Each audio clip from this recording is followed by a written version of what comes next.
स्वस्थ होंगे और घर पर सब कुशल मंगल होंगे। तो आज से हम लोग चैप्टर नंबर 1 को स्टार्ट करते हैं और सबसे पहले समझते हैं कंप्यूटर के बारे में। तो पहले हम इंट्रोडक्शन टू कंप्यूटर पढ़ेंगे। जैसा आपको पता है कंप्यूटर जो है आपका, कंप्यूटर जो शब्द है इसकी उत्पत्ति कंप्यूट शब्द से हुई है। ये ध्यान रखना है, कई बार इस सवाल एग्जाम में होता है कि कंप्यूटर शब्द कहाँ से बना। तो कंप्यूट शब्द से कंप्यूटर की उत्पत्ति हुई। इस कंप्यूट का मतलब होता है गणना करना, ठीक है। एक कंप्यूटर को आप इस प्रकार भी परिभाषित कर सकते हैं, computer is an electronic machine और device which accepts data as a raw material process and gives a final result. यानी कंप्यूटर एक हमारा इलेक्ट्रॉनिक मशीन है या ना डिवाइस कह सकते हैं, जो डेटा को एक्सेप्ट करता है। कैसा डेटा? रॉ डेटा जो होता है, और प्रोसेस करता है, उसके बाद में हमें एक रिजल्ट प्रोवाइड करता है। तो जब हम किसी भी डेटा को कंप्यूटर में इनपुट करते हैं, जो डेटा इनपुट किया जाता है उसे हम रॉ डेटा बोलते हैं, और उस रॉ डेटा को क्या करेगा कंप्यूटर, उस पर प्रोसेस करेगा, और प्रोसेस करने के बाद में एक रिजल्ट प्राप्त होगा। वो रिजल्ट हमारा आउटपुट कहलाएगा, ठीक है, जो कि एक फाइनल रिजल्ट होगा। तो ये एक छोटी सी डेफिनेशन है, आप कंप्यूटर को समझ सकते हैं। बाकी अगर हम ये देखें कि कंप्यूटर जो होते हैं वो कितने टाइप के होते हैं, तो सबसे पहले हम शुरुआत से अगर इसको समझेंगे तो मुख्यतः कंप्यूटर 3 प्रकार के होते हैं। यानी कंप्यूटर की 3 कैटेगरी बनाई गई हैं। कौन कौन सी हैं? सबसे पहला एनालॉग कंप्यूटर होता है, ठीक है। उसके बाद में डिजिटल कंप्यूटर होता है। उसके बाद में हाइब्रिड कंप्यूटर होता है। यानी कंप्यूटर को मुख्य 3 भागों में बांटा गया है, analog computer, okay, digital computer और हाइब्रिड कंप्यूटर। अब एनालॉग कंप्यूटर क्या होते हैं इसके बारे में समझते हैं। तो देखिए, जो फिजिकल मात्राओं को मापने का कार्य करते हैं, फिजिकल क्वांटिटीज को जो मेजर करते हैं, वो एनालॉग कंप्यूटर कहलाते हैं। इनका इस्तेमाल साइंस एवं इंजीनियरिंग क्षेत्र में होता है। एनालॉग कंप्यूटर में डेटा का ट्रांसमिशन एक सीधी रेखा में होता है, जिसे एनालॉग ट्रांसमिशन कहते हैं। तो एनालॉग ट्रांसमिशन का मतलब ये है कि एनालॉग कंप्यूटर में जो डेटा का ट्रांसमिशन है वो एक सीधी रेखा में होता है, ठीक है। यानी those which work to measure physical quantities और called analog computers, they are used in the field of science and engineering. Transmission of data in an analog computer takes place in a straight line which is called analog transmission, okay. तो देखिए, जो analogue computer होते हैं वो physical quantities को major करने का काम करते हैं, जैसे तापमान, पारा, दाब, एवं अन्य फिजिकल सूचनाएं। अब अगर हम बात करें, जैसे ना एक एग्जांपल से समझते हैं, आप पेट्रोल पंप पे गए और आपने पेट्रोल डलवाया। तो आपने जो पेट्रोल डलवाया, जैसे हो सकता है आपने 2 लीटर पेट्रोल लिया हो या 5 लीटर लिया हो या 1 लीटर लिया हो, तो क्या होगा, ये मशीन भी कंप्यूटराइज्ड ही होती है, और उस कंप्यूटराइज्ड मशीन से ही पेट्रोल आप डलवाते हैं। तो वहाँ पर मेजरमेंट हो रहा है, पेट्रोल का मेजरमेंट हो रहा है कि कितने लीटर पेट्रोल यहाँ पे आप डलवा रहे हैं, और वो इलेक्ट्रॉनिक तरह से ही हो रहा है। तो यहाँ पर ना ये जो आपका मशीन होगा पेट्रोल का, ये कैसा होगा, एक एनालॉग कंप्यूटर होगा।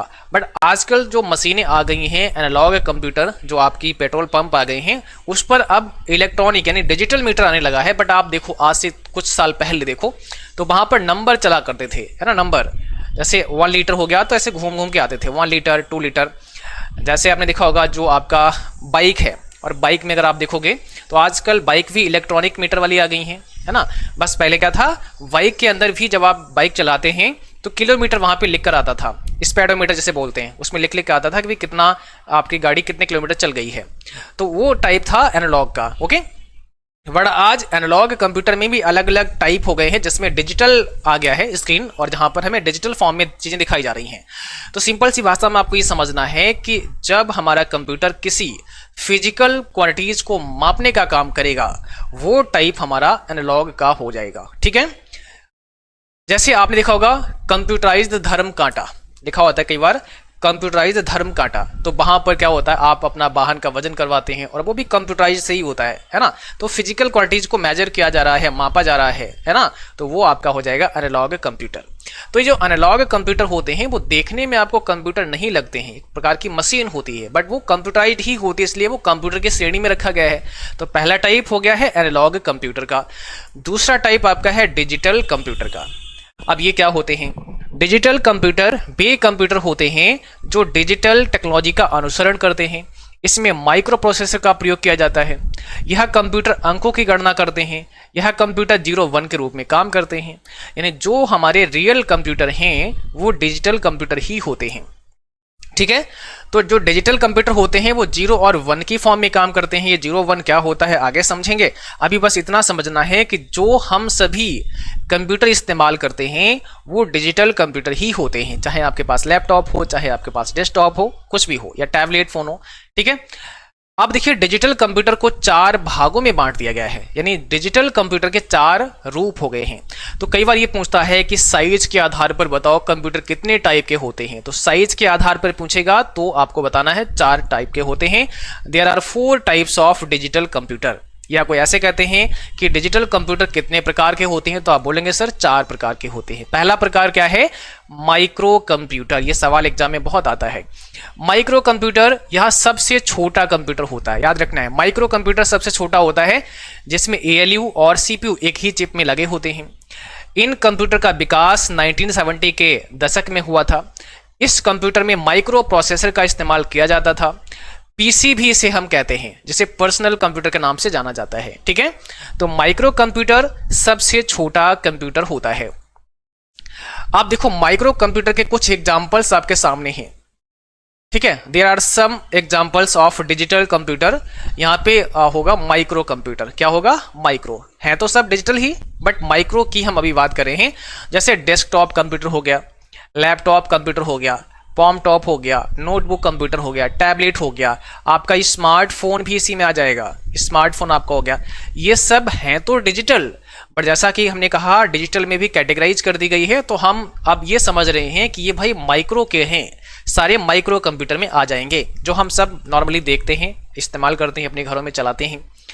और अगर थोड़ा सा अब हम डिजिटल कंप्यूटर में ही दूसरा टाइप समझें, अभी हमने माइक्रो को समझा और माइक्रो में नॉर्मली हम सब इस्तेमाल करते हैं, वो माइक्रो ही होते हैं। अगर अब हम थोड़ा आगे बढ़ें तो एक होता है मिनी कंप्यूटर, ठीक है।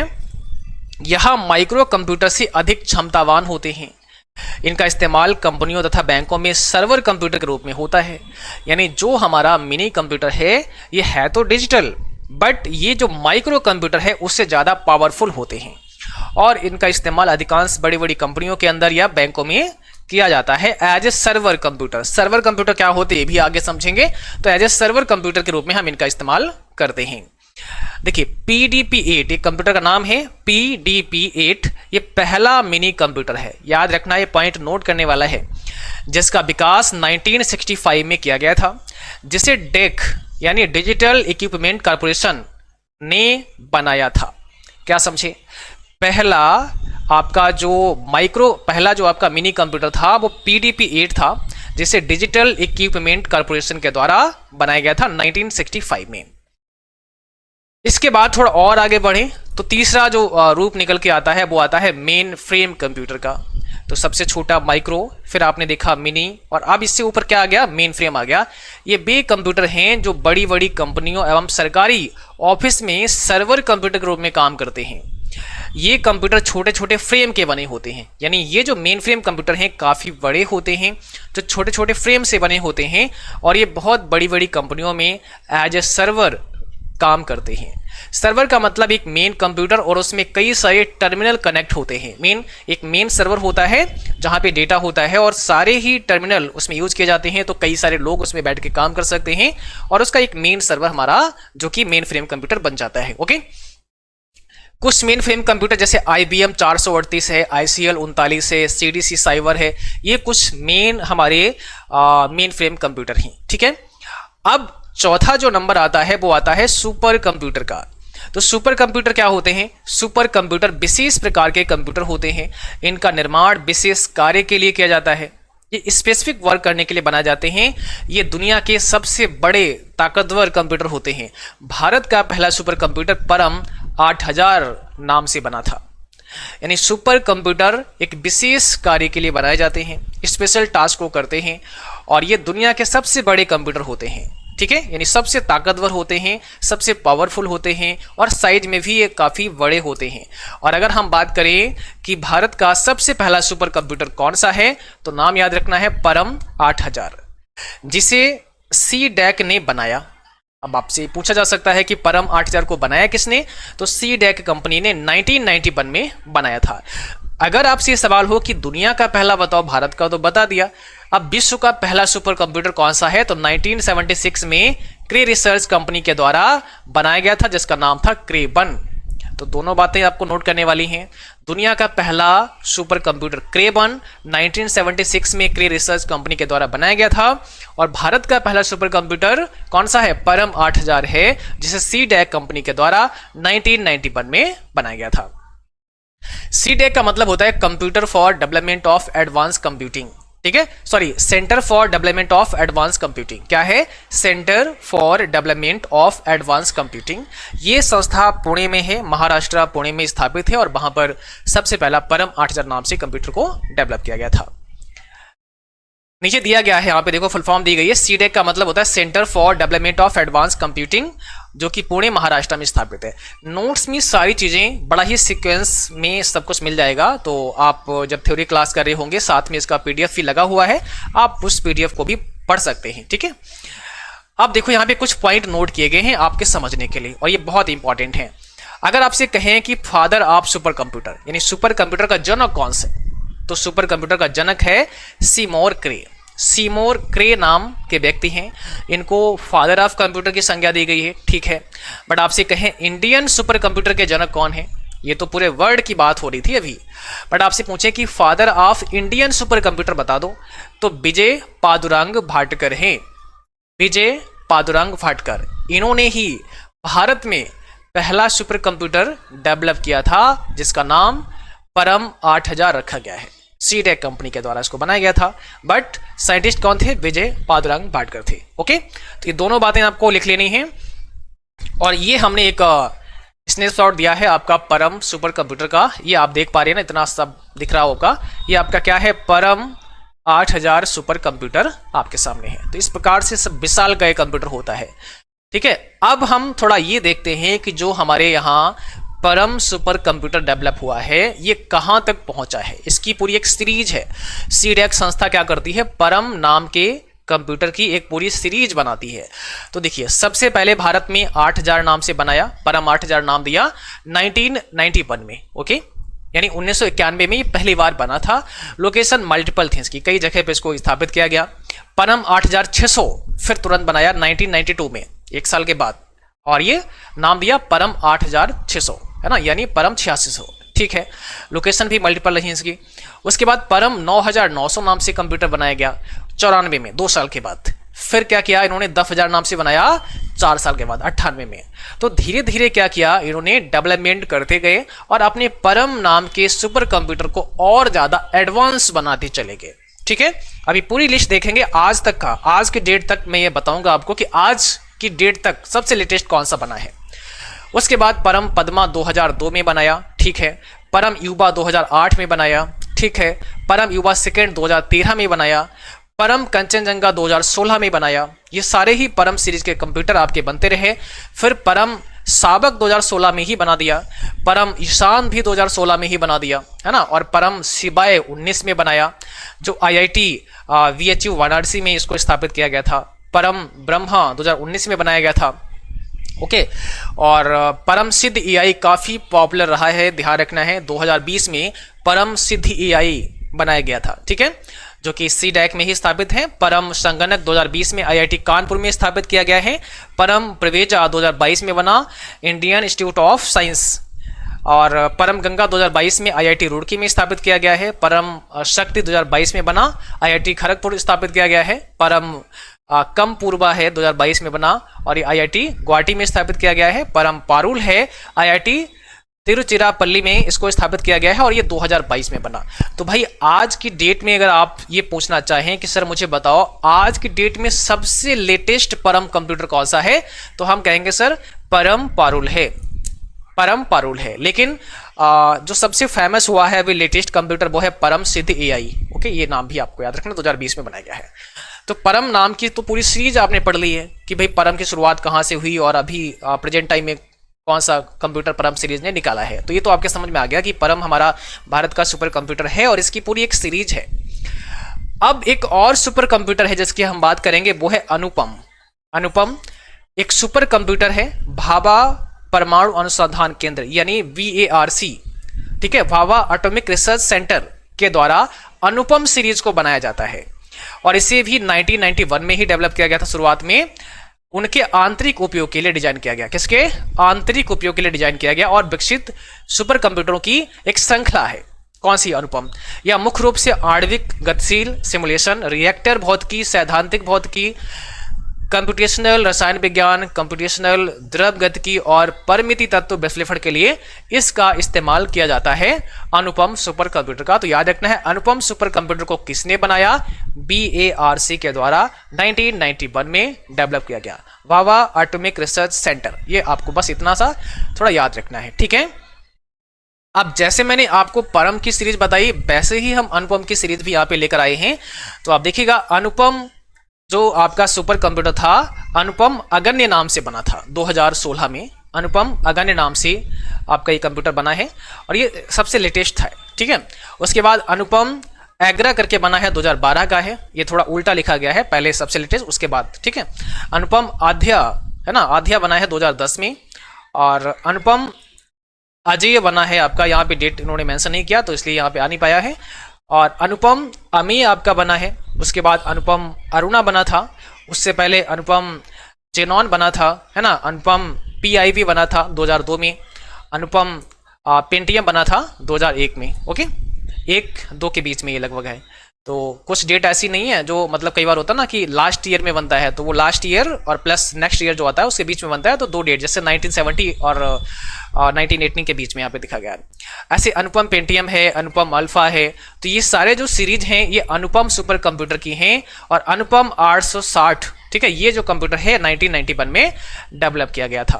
तो ये पूरी एक सीरीज है अनुपम सुपर कंप्यूटर की, सबसे लेटेस्ट ऊपर लिखा गया है और ऐसे क्रम से फिर ऊपर की तरफ लिखा गया है सारा। ओके, बाकी इसमें बस इतना सा आपको याद रखना पड़ेगा अभी आपके एग्जाम के लिए कि अनुपम सुपर कंप्यूटर को किसने डेवलप किया और क्या अनुपम सुपर कंप्यूटर है या नहीं। ऐसे कुछ सवाल यहां से छोटे मोटे पूछे जा सकते हैं।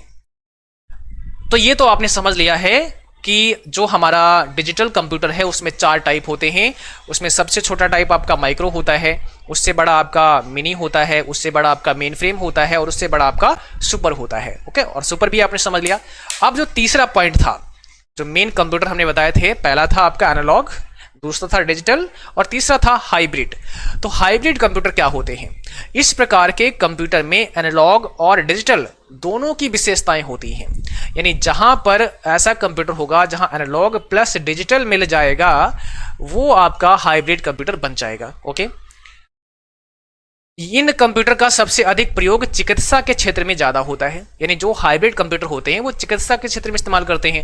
आजकल बहुत सारी मशीनें आ गई हैं चिकित्सा के क्षेत्र में, जैसे MRI की मशीन है, ECG की मशीन है, ऐसी बहुत सारी टेक्नोलॉजी आ गई हैं। तो ये सब जो देन है ये हाइब्रिड कंप्यूटर की देन है। ओके, अब समझते हैं evolution of computer and application. ठीक है, यानी हम थोड़ा अब कंप्यूटर की हिस्ट्री पर चलते हैं, इतिहास पर चलते हैं कि भाई कंप्यूटर की हिस्ट्री क्या है। ठीक है, थोड़ा बैक में चलते हैं। तो अगर हम समझें कि भाई हमारा जो कंप्यूटर है उसकी शुरुआत आखिर हुई कहां से, कैसे हुई, तो सबसे पहले 600 BC के टाइम पे, है ना, 600 BC में अवेकस नाम का एक केंद्र बनाया गया। नाम था अवेकस, आप सब जानते भी होंगे इसके बारे में। अवेकस एक चाइना में लकड़ी का बनाया गया था, एक छोटा सा डिवाइस था जो लकड़ी का था। लकड़ी के फ्रेम में लगी क्षैतिज तारों के द्वारा इसकी गणना करते थे और ये जोड़ने व घटाने के काम में आता था। तो सबसे पहले 600 BC में चाइना में अवेकस नाम का एक छोटा सा डिवाइस बनाया गया जो लकड़ी का फ्रेम का बना था और जिससे जोड़ घटाना का काम किया करते थे। उसके बाद 1617 में क्या हुआ, नेपियर्स बोन्स नाम की एक डिवाइस बनी। और इस डिवाइस को बनाने वाले का नाम था जॉन नेपियर, जो स्कॉटलैंड के थे। तो जॉन नेपियर ने हड्डियों से एक डिवाइस बना दी जिसका नाम नेपियर्स बोन्स रखा गया। हड्डियों द्वारा बनी मशीन जिसमें 0 से 9 अंकों को स्टोर किया जा सकता था, 0 से 9 तक के अंकों को हम स्टोर कर सकते थे यहाँ पे, और इसका गुणा और विभाजन के लिए इसका इस्तेमाल किया जाता था। और थोड़ा सा आगे बढ़े, 1620 के समय में क्या हुआ, एक स्लाइड रूल नाम की डिवाइस आई। विलियम ऑर्टेड जो जर्मनी के थे, इन्होंने स्लाइड रूल नाम की एक डिवाइस बनाई 1620 में, और ये लघुगणक गणनाओं को करने के लिए 2 मार्क्ड ब्लॉकों का प्रयोग किया जाता था। लघुगणक गणनाओं करने के लिए हम इसका इस्तेमाल करते थे, ठीक है। इसके बाद में अगर हम देखें तो फिर आ गया है मैकेनिकल एरा, यानी मैकेनिकल युग आ गया है। मैकेनिकल युग में कुछ ऐसी चीजें बनाई गई जैसे पास्कलाइन का डिवाइस बनाया गया, जो ब्लेज पास्कल फ्रांस के थे, इन्होंने बनाया, और इन्होंने 1642 में पास्कलाइन डिवाइस बनाई है। इस मशीन में कई सारे गियर व्हील्स पर 0 से 9 तक संख्याएं अंकित होती थी, जिसको घुमाकर गणनाएं की जाती थी। तो मेन उद्देश्य क्या था? मेन उद्देश्य था कि कैलकुलेशन करना, और कैलकुलेशन करने के लिए ही डिवाइस पर डिवाइस बनाई जा रही थी ताकि हम बेहतर कैलकुलेशन कर पाएं, और इसका भी काम जोड़ने में घटाने के लिए होता था। उसके बाद लेबनीज कैलकुलेटर बनाया गया। ये लेबनीज कैलकुलेटर आपने बनाया है गॉटफ्राइड विल्हेम लेबनीज ने बनाया, जो जर्मनी के थे 1671 में, 1671 में, और इसका काम था जोड़ घटाव करना, गुणा भाग करने में इसका प्रयोग होता था। वर्तमान में गाड़ी के स्पीडोमीटर में इसका ही इस्तेमाल होता है, यानी वर्तमान में गाड़ी के स्पीडोमीटर में लेबनीज कैलकुलेटर का ही इस्तेमाल होता है। इसके बाद एक डिवाइस बनी जेकॉर्ड लूम। तो ये जो जेकॉर्ड लूम थी, ये जोसेफ मैरी जेकार्ड के द्वारा बनाई गई थी, जो फ्रांस की थी 1801 में, और पहली मैकेनिकल बुनाई मशीन थी। यानी जैकार्ड्स लूम जो थी वो पहली मैकेनिकल बुनाई मशीन थी, और टेक्सटाइल प्रक्रिया में इसका इस्तेमाल ज़्यादातर होता था, ठीक है, बुनाई के लिए। फिर देखिए डिफरेंस इंजन आया, और ये डिफरेंस इंजन 1822 में बना, जिसने आगे का सारा कहानी को पलट दिया। कैसे? डिफरेंस इंजन जो आपके चार्ल्स बेवेज हैं इंग्लैंड के, उन्होंने डेवलप किया था, और भाप पर कार्यरत मशीन थी। जो डिफरेंस इंजन था आपका, वो भाप पर कार्यरत मशीन थी। दशमलव के 20 स्थानों तक की गणनाएं करने के लिए हम इस मशीन का इस्तेमाल करते थे। आज की डेट में अगर आपसे कभी पूछते हैं कि कंप्यूटर के जनक कौन हैं या फादर ऑफ कंप्यूटर कौन है, तो चार्ल्स बेवेज को ही फादर ऑफ कंप्यूटर की संज्ञा दी गई है। उसका रीजन एक बहुत बड़ा ये है कि सबसे पहले तो उन्होंने डिफरेंस इंजन बनाया 1822 में, बट इसके बाद, इसके 10 साल बाद 1833 में इन्होंने क्या किया, एक एनालिटिकल इंजन का निर्माण किया। एनालिटिकल इंजन जो कि चार्ल्स बेवेज जो इंग्लैंड के थे, इन्होंने ही बनाया, और इसकी विशेषताएं क्या थी? इसमें इनपुट यूनिट थी, इसमें स्टोरेज यूनिट थी, मिल, कंट्रोल, आउटपुट, ये सारी चीजें इसमें थी। सभी तरह की गणनाओं करने के लिए सक्षम था, यानी सभी तरह की गणनाएं ये कर सकता था। और आज का जो कंप्यूटर है वो इसी टेक्नोलॉजी पर बेस्ड है, यानी आज का जो कंप्यूटर है वो इसी टेक्नोलॉजी पर बेस्ड है। आज जो इनपुट है, आउटपुट है, सब चीजें होती हैं, तो इसलिए इनको बोला गया है कि भाई आप ही हैं कंप्यूटर के असली जनक। आप ना ये देते, एनालिटिकल इंजन अगर आप ना बनाते तो शायद हम नहीं सोच पाते, है ना। तो इस मशीन का नाम था एनालिटिकल इंजन, और ये 1833 में बनाया गया चार्ल्स बेवेज के द्वारा, इसलिए चार्ल्स बेवेज को फादर ऑफ कंप्यूटर का नाम दिया गया, फादर ऑफ कंप्यूटर की संज्ञा दी गई, ठीक है। उसके बाद कई मशीनें बनी, जैसे टैबलेटिंग मशीन बनी, तो ये हरमन हॉलरिथ के द्वारा बनाई गई थी अमेरिका में, और 1889 में, 1989 में ये मशीन डेटा पढ़ने के लिए पंच कार्डों का प्रयोग करती थी। इसका प्रयोग 1890 की जनगणना में भी किया गया था टैबलेटिंग मशीन का। उसके बाद मार्क 1 बना, ये हार्वर्ड एकन जो अमेरिका के हैं उन्होंने बनाया 1944 में, और यह विश्व की पहली स्वचालित इलेक्ट्रोमैकेनिकल कैलकुलेटर डिवाइस थी। डेटा स्टोर करने के लिए मैग्नेटिक ड्रम का इसमें इस्तेमाल होता था। गणना करने के लिए स्विच बॉक्स काउंटर का प्रयोग किया जाता था इसके अंदर, ठीक है। तो ये सब चलता रहा। इसके बाद फिर आ गया है डिजिटल एरा। डिजिटल जब शब्द आ जाता है तो ये हो गया है इलेक्ट्रॉनिक। मेन अब ये बिजली से चलने वाली चीजें बन गई हैं। तो अब आए हैं हम लोग डिजिटल एरा में, जिसमें एनिएक बना सबसे पहले। इसको बोलेंगे electronic numerical integrator and calculator, ये फुल फॉर्म होता है एनिएक का। जे प्रेसपर एकर्ट एंड जॉन मॉसली के द्वारा इसको डेवलप किया गया है 1946 में, 1946 में। और ये सबसे पहला डिजिटल कंप्यूटर था। तो ये बात आपको नोट कर लेनी है, दुनिया का सबसे पहला डिजिटल कंप्यूटर अगर आपसे पूछा जाए तो ENIAC को आप बताएंगे। ENIAC यानी electronic numerical integrator and calculator, ठीक है।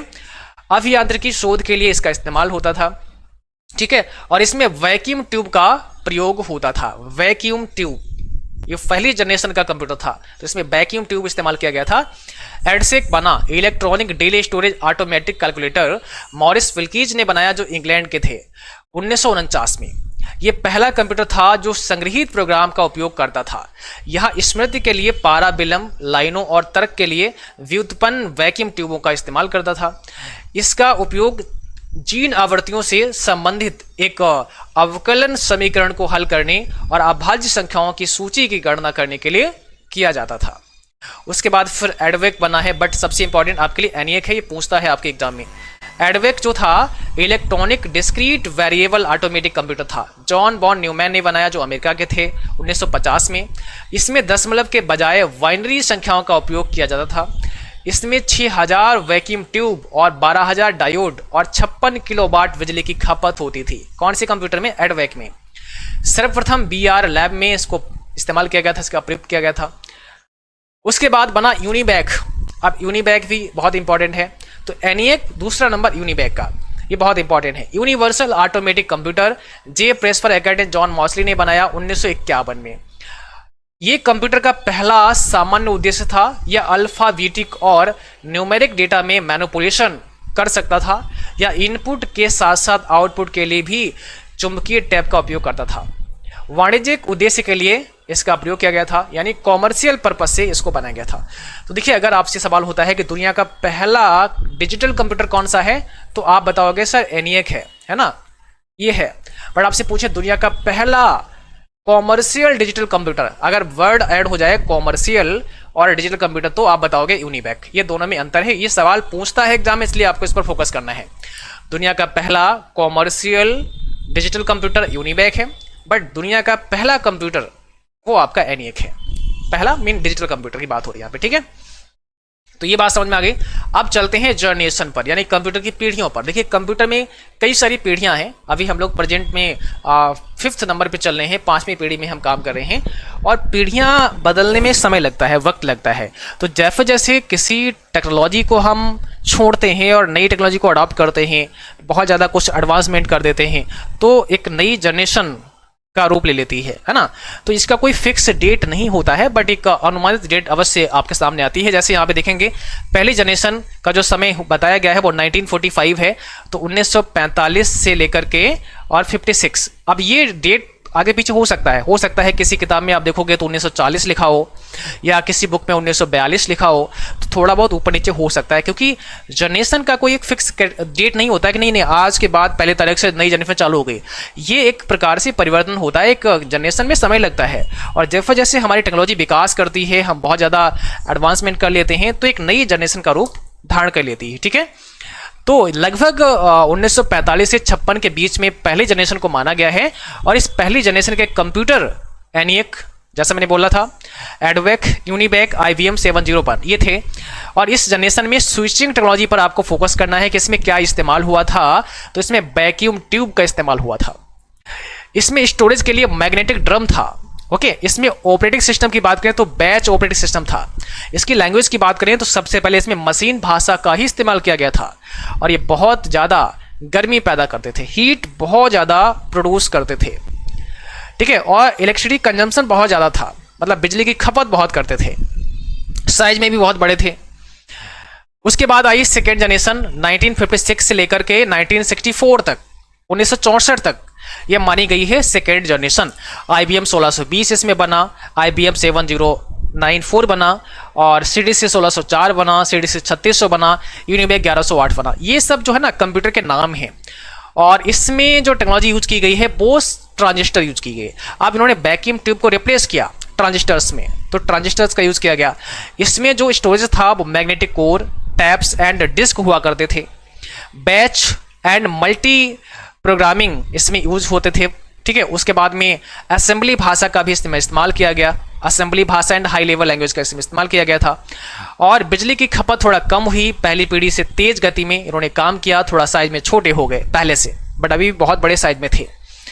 उसके बाद में थर्ड जनरेशन आ गई, जिसमें IBM 360 सीरीज पूरी आ गई, हॉनीवेल 600 आ गए, है ना, PDP IBM 370 आ गए। तो ये सारे कंप्यूटर थर्ड जनरेशन के आ गए। 1965 से 71 तक की जनरेशन रही है। और इसमें टेक्नोलॉजी कौन सी थी? IC थी, यानी इसके अंदर IC का इस्तेमाल किया गया था, इंटीग्रेटेड सर्किट का इस्तेमाल किया गया था। मैग्नेटिक कोर, जो इसमें डेटा स्टोर करते थे वो मैग्नेटिक कोर में स्टोर होता था। ओके। और इसमें रिमोट प्रोसेसिंग, टाइम शेयरिंग और मल्टी प्रोग्रामिंग का इस्तेमाल किया गया था। अगर हम लैंग्वेज की बात करें तो इसमें हाई लेवल लैंग्वेज जैसे फोर्ट्रॉन और कोबॉल जैसी भाषाओं का इसमें इस्तेमाल किया गया है, जो थर्ड जनरेशन की आपकी कंप्यूटर थे। आकार में छोटे थे थोड़ा पहले से, तीव्र गति हो गई थी, बिजली की खपत कम हो गई थी, और पहली पीढ़ी से ज़्यादा ये भरोसेमंद हो गए थे। ठीक है। उसके बाद आई चौथी जनरेशन, जिसमें डेक 10 है, स्टार 1000 है, PDP 11 है, क्रे 1 है, क्रे X है। ये सारे कंप्यूटर आ गए। 1971 में ये शुरुआत हुई इसकी और 80 तक चली। ये जो टेक्नोलॉजी थी इसमें वो आ गई थी VLSI की, VLSI। इसको कहते हैं very large scale integration, very large scale integration. और यहाँ पर सेमीकंडक्टर मेमोरी का इस्तेमाल किया गया। इसमें टाइम शेयरिंग, ठीक है, real time network distributed operating system का इस्तेमाल हुआ। अगर हम लैंग्वेज की बात करें तो उसमें जैसे C++ जैसी भाषाओं का इस्तेमाल होना शुरू हो गया था। ये सारी चीज़ें से हाई लेवल क्या होता है, लो लेवल क्या होता है, ये आगे समझेंगे, बट अभी ओवरऑल आपको समझना है कि जो हमारी जनरेशन रही है उसमें कब कब कहाँ पर क्या क्या चीज़ें नई ऐड हुई हैं। और ये कंप्यूटर उठाने योग्य हो गया था, मीन अब ये पोर्टेबल बन गया था, हम इसको उठा करके कहीं रख सकते थे। ये पोर्टेबल कंप्यूटर अब बन गया था। ठीक है, जो हमारा चौथी जनरेशन है। और इसी चौथी जनरेशन में माइक्रो प्रोसेसर का भी इस्तेमाल किया गया था। पांचवी जनरेशन आई, जिसमें हम आज डेस्कटॉप देखते हैं, लैपटॉप देखते हैं, नोटबुक हमारे पास हैं, अल्ट्रा बुक हैं, क्रोम बुक हैं, बहुत सारे टाइप के कंप्यूटर आ गए हैं, स्मार्टफोन हैं। 1980 से आज तक की जो डेट मानी गई है वो मानी गई है पांचवी पीढ़ी की। और इसमें इस्तेमाल हुआ है ULSI का, अल्ट्रा लार्ज स्केल इंटीग्रेशन का इस्तेमाल हुआ है। और इसमें ऑप्टिकल डिस्क का यूज किया गया है ना, आर्टिफिशियल इंटेलिजेंस का इसमें इस्तेमाल किया गया है, यानी AI का भी इसमें इस्तेमाल किया गया है। और अगर हम देखें तो यहाँ पे जो लैंग्वेज थी वो नॉलेज इंफॉर्मेशन प्रोसेसिंग सिस्टम इसमें यूज किया गया है। ओके। और ये आपका तर्क करने की क्षमता, निर्णय लेने की क्षमता, सोचने की सामर्थ्य भी रखता है, क्योंकि इस जनरेशन में बहुत सारे सुपर कंप्यूटर का निर्माण हुआ है। तो आज की डेट में हम पांचवी पीढ़ी में चल रहे हैं, पांचवी जनरेशन में हम काम कर रहे हैं, जिसमें ULSI पर काम हो रहा है, अल्ट्रा लार्ज स्केल इंटीग्रेशन पे काम हो रहा है। आज हम माइक्रो कंप्यूटर पे काम कर रहे हैं और साथ ही साथ हम AI पे काम कर रहे हैं, आर्टिफिशियल इंटेलिजेंस पर काम कर रहे हैं। आर्टिफिशियल इंटेलिजेंस मतलब कृत्रिम बुद्धिमत्ता पे हम काम कर रहे हैं। तो ये पांचवी जनरेशन। तो हमने क्या किया, यहाँ पे सारी जनरेशन आपको समझा दी है कि कौन कौन सी जनरेशन में क्या क्या यूज हुआ है। इंपॉर्टेंट थोड़ा याद रखना है कि जैसे यहाँ पे वैक्यूम ट्यूब किस में यूज हुआ था, फिर IC किस में यूज हुआ था, ट्रांजिस्टर किस में यूज हुआ था ना, VLSI किस में यूज हुआ है, ULSI किस में यूज हुआ है, ये याद रखना। और फुल फॉर्म सबकी यहाँ पे दी गई है। ठीक है। और अब हम अगर आगे बढ़ें तो अब हम ये समझेंगे कि कुछ IT गैजेट के बारे में। IT गैजेट्स क्या होते हैं? IT का मतलब होता है इंफॉर्मेशन टेक्नोलॉजी। और इंफॉर्मेशन टेक्नोलॉजी के कुछ ऐसे छोटे छोटे डिवाइसेज जिन्हें हम गैजेट बोलते हैं, जैसे स्मार्ट वॉच हो गई आपकी, आप लोग अपने हाथ में बांधते हैं ना, स्मार्ट वॉच हो गई। तो स्मार्ट वॉच क्या है? स्मार्ट वॉच ऐप तथा सभी तरह के डिजिटल मीडिया को चला सकती है, जैसे ऑडियो ट्रैक है, ब्लूटूथ है, हेडफोन पर रेडियो स्ट्रीमिंग है।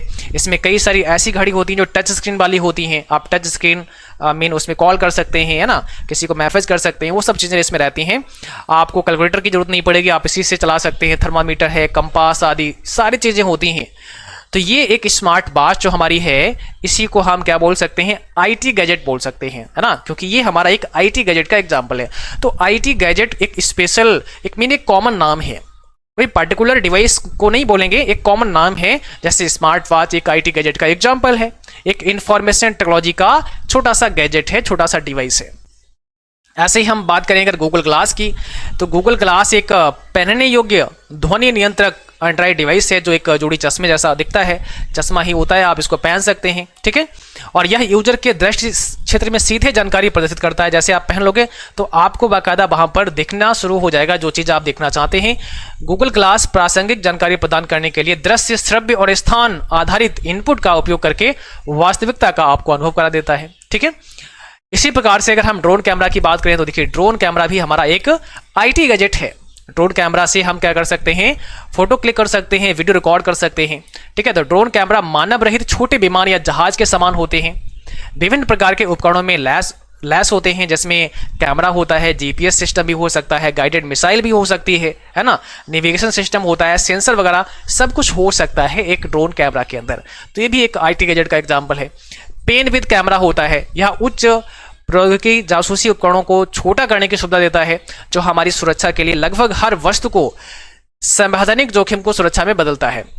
यहाँ संभावित है, ठीक है, संभावित जोखिम को सुरक्षा में बदलता है। तो जो हमारा पेन विद कैमरा है ये एक ऐसा छोटा सा जासूसी उपकरण है, आप अपनी जेब में लगा सकते हैं और वो पेन आपको लगेगा बट वो रिकॉर्ड कर रहा होगा, है ना, जो जहाँ पे आप हैं वहाँ पर सब कुछ रिकॉर्ड कर रहा होगा।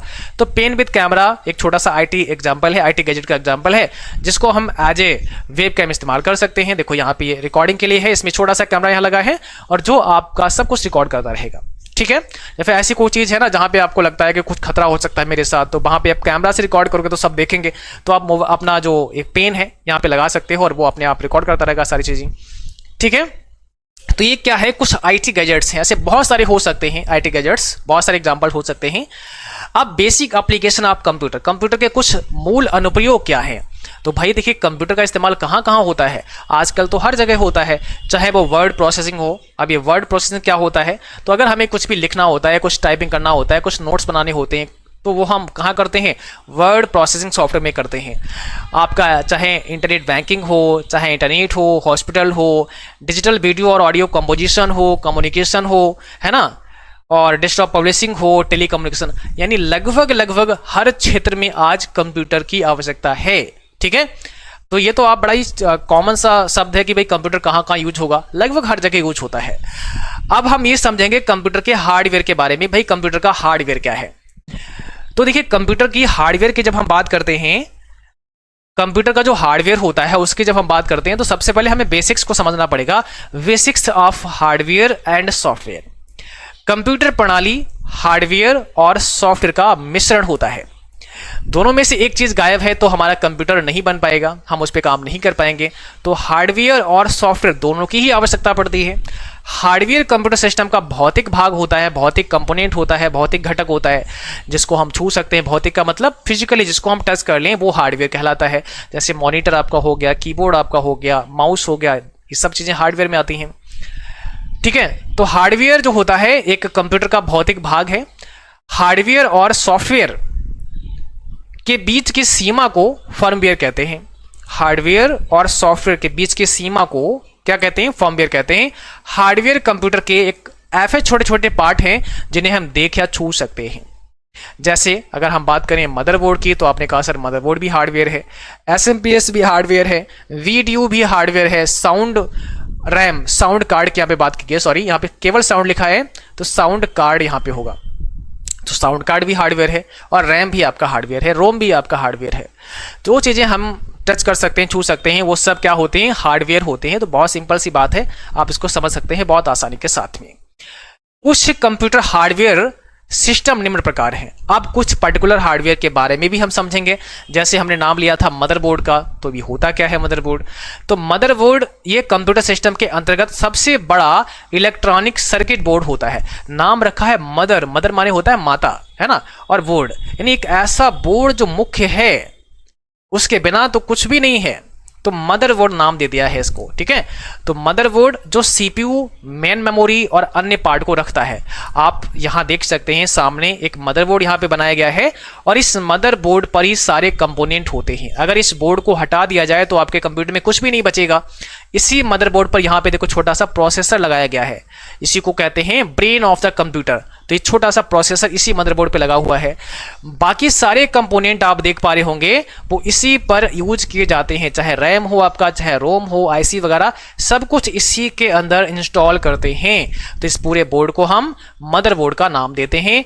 दूसरा, इसको हम सर्किट बोर्ड भी कहते हैं। क्या बोलेंगे इसको? सर्किट बोर्ड का भी नाम हम इसको देंगे। तो आपके कंप्यूटर में एक मदरबोर्ड लगा होता है और उस मदरबोर्ड पर बहुत सारे कंपोनेंट लगे होते हैं, ठीक है। तो मदरबोर्ड कैसा हुआ? एक आपका हार्डवेयर हुआ। ओके, अब नंबर 2 पे आता है SMPS, switched mode power supply. यह एसी यानी अल्टरनेटिव करंट को डीसी यानी डायरेक्ट करंट में बदल देता है तथा कंप्यूटर के संपूर्ण भाग में विद्युत भेजता है। जो एसएमपीएस होता है, पहली बात तो इसका फुल फॉर्म आना चाहिए स्विच्ड मोड पावर सप्लाई। देखो, अगर आपने ना थ्योरी को बहुत ध्यान से पढ़ लिया और समझ लिया तो समझ लो कि कैसा भी प्रश्न हम आपके सामने लेकर आएंगे उसका आंसर आप अवश्य बता दोगे।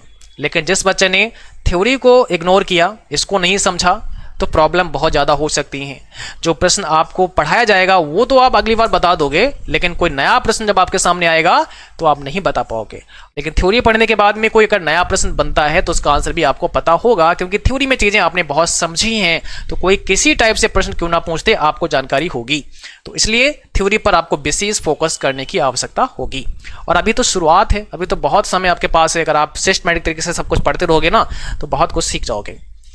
एसएमपीएस का मतलब स्विच्ड मोड पावर सप्लाई होता है। यह एसी यानी अल्टरनेटिव करंट को क्या करता है? डीसी में बदल देता है। हमारा कंप्यूटर जो होता है वो डायरेक्ट करंट से ही चलता है, वो डीसी से ही चलता है, ठीक है। बट हमें एसी करंट मिलता है, जो हमारे घर में बिजली आती है वो एसी करंट वाली होती है। तो एक एसएमपीएस लगा होता है आपके कंप्यूटर में सबसे पीछे, और इसी में आप पावर लगाते हो। अपना जो प्लग होता है घर में जो आता है वो इसी में तो लगाते हो ना। तो ये क्या करता है, इसने कहा कि ठीक है भैया, आपके घर में एसी आ रही है ना, हम एसी को आगे भेजेंगे ना डीसी के फॉर्म में। आपके कंप्यूटर के मदरबोर्ड में जो करंट जाएगा वो डीसी के फॉर्म में जाएगा, उसमें प्लस और माइनस हो जाएगा, ठीक है।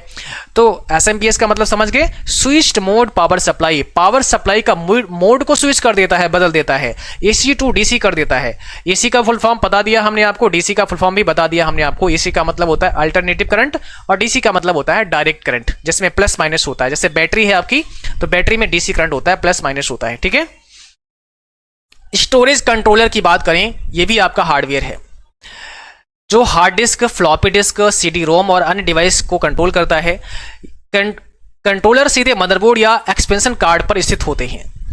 और यहाँ पे देख पा रहे हो, ये आपका क्या है ना, एक कंट्रोलर दिया गया है यहाँ पे, इसका इमेज भी यहाँ पे दिखाया गया है जो स्टोरेज कंट्रोलर है। ग्राफिक कंट्रोलर होते हैं। ग्राफिक कंट्रोलर एक चिप है जिसे ग्राफिक्स प्रोसेसर के रूप में भी जाना जाता है और माइक्रो प्रोसेसर के समान होता है, जो आमतौर पर ग्राफिक्स एक्सेलेरेटर कार्ड पर पाया जाता है। ग्राफिक्स कंट्रोलर कंप्यूटर द्वारा प्राप्त ग्राफिक्स को प्रोसेस करता है और चित्र बनाने के लिए स्क्रीन पर डॉट्स और लाइन को बनाता है। तो ग्राफिक्स कंट्रोलर भी एक हार्डवेयर हो गया। यानी जो भी चीज़ें हमारे कंप्यूटर में लगी होती हैं वो सब क्या होते हैं, वो सब हार्डवेयर ही होते हैं, चाहे वो प्रोसेसर हो, चाहे वो रैम हो, चाहे वो कुछ भी हो, ठीक है। इंटरफेस कंट्रोल की बात करें तो interface controller parallel, serial, USB, FireWire आदि एक्सटर्नल पेरिफेरल डिवाइस से कंप्यूटर को कनेक्ट करने के लिए होते हैं। जैसे प्रिंटर हो गया, माउस हो गया, कीबोर्ड हो गया, ठीक है। तो यहाँ पर ये देख सकते हैं इस प्रकार से, ये भी हमारा एक हार्डवेयर ही होता है, ठीक है। इंटरफेस कंट्रोलर जिसे हम बोलते हैं। सीपीयू की बात करें, जैसे हम सेंट्रल प्रोसेसिंग यूनिट के नाम से जानते हैं, तो सीपीयू का अर्थ सेंट्रल प्रोसेसिंग यूनिट होता है और जिसका कार्य होता है गणना करना, तुलना करना। सीपीयू जिसे माइक्रो प्रोसेसर भी कहा जाता है, यह हार्डवेयर और सक्रिय सॉफ्टवेयर दोनों से निर्देश प्राप्त करता है और इसके बाद रिजल्ट प्रदान कर इनपुट और आउटपुट डिवाइस को एक दूसरे के साथ संवाद करने में मदद करता है। तो सीपीयू की अगर हम बात करें, सीपीयू भी हमारा सेंट्रल प्रोसेसिंग यूनिट जिसे हम कहते हैं भी एक हार्डवेयर का ही एग्जाम्पल है। ये भी आपका एक हार्डवेयर है, ठीक है। सीपीयू को अगर हम समझें तो इसे जैसा कि फुल फॉर्म हमने आपको बता ही दिया है, सेंट्रल प्रोसेसिंग यूनिट होता है। और सीपीयू जो होता है हमारा, इसमें हम क्या करते हैं, 3 पार्ट होते हैं। सीपीयू के अंदर मुख्य रूप से 3 पार्ट होते हैं। एक डायग्राम आप यहाँ समझ सकते हैं सीपीयू का। हम यहाँ पे डेटा इनपुट करते हैं और डेटा जब हम इनपुट करते हैं तो वो डेटा का जो प्रोसेस होता है वो पूरा हमारा सीपीयू के अंदर होता है और उसके बाद में हमें आउटपुट मिलता है हमारे आउटपुट डिवाइसेस के द्वारा, ठीक है। देखिए, सीपीयू के पहले पार्ट में हम देखेंगे तो सीयू होता है, जिसे हम कंट्रोल यूनिट कहते हैं। दूसरा हमारा एएलयू होता है, जैसे हम अर्थमेटिक लॉजिक यूनिट कहते हैं। और तीसरा हमारा एमयू होता है, जिसे हम मेमोरी यूनिट के नाम से जानते हैं। तो CU mean control unit, arithmetic logic unit और मेमोरी यूनिट। 3 प्रकार के यहाँ पे पार्ट होते हैं आपके सीपीयू में, 3 मुख्य भाग होते हैं। अब पहला जो हमारा सीयू है, जिसे हम कहते हैं कंट्रोल यूनिट, यह कंप्यूटर के सभी भागों को कंट्रोल करता है। यह प्रोसेसर की सभी गतिविधियों को संपादित करता है। कंप्यूटर में प्रोसेसर सिलिकॉन से बना होता है, इसे सिलिकॉन चिप भी कहते हैं, जिसे माइक्रोप्रोसेसर भी कहा जाता है। तो जो सीयू होता है, यह हमारे कंप्यूटर सिस्टम में कंट्रोलिंग का काम करता है, ठीक है। यानी प्रोसेस किससे करवाना है, इनपुट आया है ना, उसको हमें किस डिवाइस के थ्रू वापस भेजना है प्रोसेस होने के बाद में, तो ये सारा काम हमारी सीयू का होता है। और मेमोरी यूनिट जो होता है, तो मेमोरी का उपयोग प्रोसेसिंग से पहले और बाद में डेटा और निर्देशों को संग्रहित करने में होता है। आप इनपुट दे रहे हैं, ठीक है, तो जो इनपुट देंगे वो डेटा भी मेमोरी में ही स्टोर होगा और फिर उस पर प्रोसेसर प्रोसेस करेगा। प्रोसेस करने के बाद में भी स्टोर मेमोरी में ही किया जाएगा और फिर वो आउटपुट दिया जाएगा आउटपुट डिवाइस के द्वारा, या फिर उसको आप सेव कर सकते हैं अपनी एक्सटर्नल स्टोरेज में, जहां पर वो सेव हो जाएगा। उसके बाद आता है एएलयू, जिसे कहते हैं अर्थमेटिक लॉजिक यूनिट। और ये क्या करता है, यही हमारा जो है ना, जो प्रोसेस करता है या अंकगणितीय और तार्किक गणना को करता है। यानी एएलयू ही हमारे कंप्यूटर में प्रोसेसिंग का काम करता है। अर्थमेटिक लॉजिक यूनिट इसको बोलते हैं। यानी ये अर्थमेटिक गणितीय गणनाएं भी करता है और लॉजिकल कैलकुलेशन भी करता है, तार्किक गणनाएं भी करने का काम करता है, ठीक है। तो आज के सेशन में बस इतना ही रखेंगे। हमने यहाँ सीपीयू तक कंप्लीट कर लिया है। इसके आगे आप सभी इनपुट डिवाइसेस के बारे में अगली क्लास में पढ़ेंगे और उम्मीद करता हूँ सभी को समझ आया होगा, ठीक है। तो बहुत ध्यान से सभी को थ्योरी क्लास करने हैं, साथ में नोट्स अवेलेबल हैं, उनको भी आपको डाउनलोड कर लीजिएगा और अच्छे से उनको भी पढ़ना है सभी बच्चों को। चलिए मिलते हैं फिर अगली क्लास में, तब तक के लिए थैंक यू।